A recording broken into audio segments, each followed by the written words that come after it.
Welcome back into the Sports Source, this segment of our program brought to you by Games and Things, pool tables and all the accessories, dart boards and all the accessories, table tennis, foosball, shuffleboard tables, even the big stand-up throwback video games.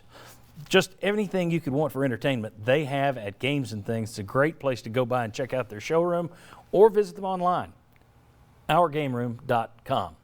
Okay, guys, this week the SEC Commissioner Greg Sankey came out and said that the SEC will not be having any more championship events in the state of Mississippi as long as that state flag has the Confederate battle flag in it. Mm-hmm. They're the last state in the union that has that. Interestingly, the 8 public universities in the state of Mississippi won't even fly the state flag on their campuses, which I don't know how many people know that. That tells you it may be time to take the thing and change it. But the SEC getting involved, the NCAA likewise put out a statement this week. But for the Southeastern Conference to make that stand this week and say no more championship events, and they had a softball championship there a few years ago, I think. What were your thoughts on it? Just the SEC doing this? Were you surprised by it? Favor of it? I mean, I'm typically not somebody who's in favor of leagues leaning on and leveraging states and governments. I see this one a little differently. Your thoughts?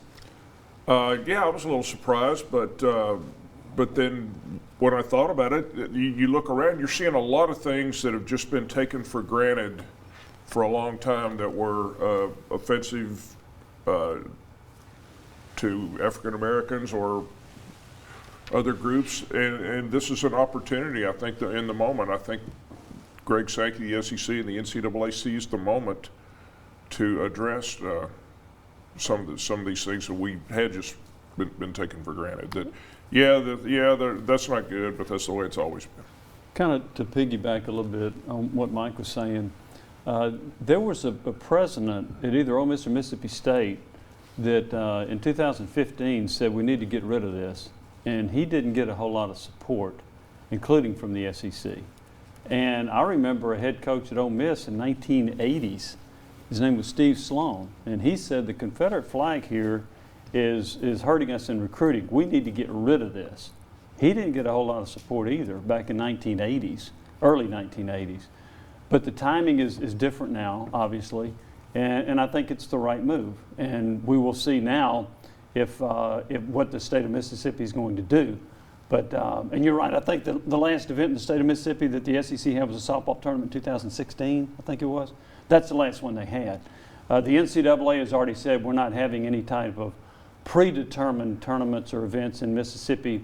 I don't remember when they said that, but I know that they had said that. Now, I say predetermined because if Mississippi State makes an NCAA baseball tournament, they're going to host. Okay, yep.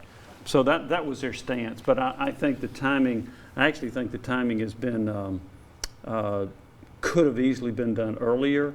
But I think the climate lends itself to it happening right now. People might say, well, Ole Miss is no good and this, that, or the other. They're not going to host it anyway. But there's a lot of the sports, tennis, track, softball, that rotate through, Ole Miss and Mississippi State would be hosting. I've covered an SEC track meet at Mississippi State. So this does have meaning. Yeah. The thing to me about the flag is and my ancestors were Confederates. You can't send me an email about what the flag really means.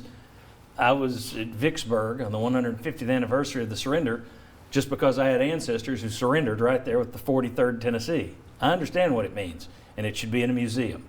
It's time for it to go. If I were of German descent, I couldn't run up a Nazi flag and say, well, it's not about the hate, it's heritage. No, it doesn't work that way. Not to mention the fact it was a rebellion against the United States. So I'm a little surprised that we still celebrate treason. And I expect the emails on that one too. When we come back, are we seeing a revolution in college sports? The power structure seems to be leaning in the way of the players like never before. We'll discuss that. Did you see what UCLA players are asking for? We'll tell you next.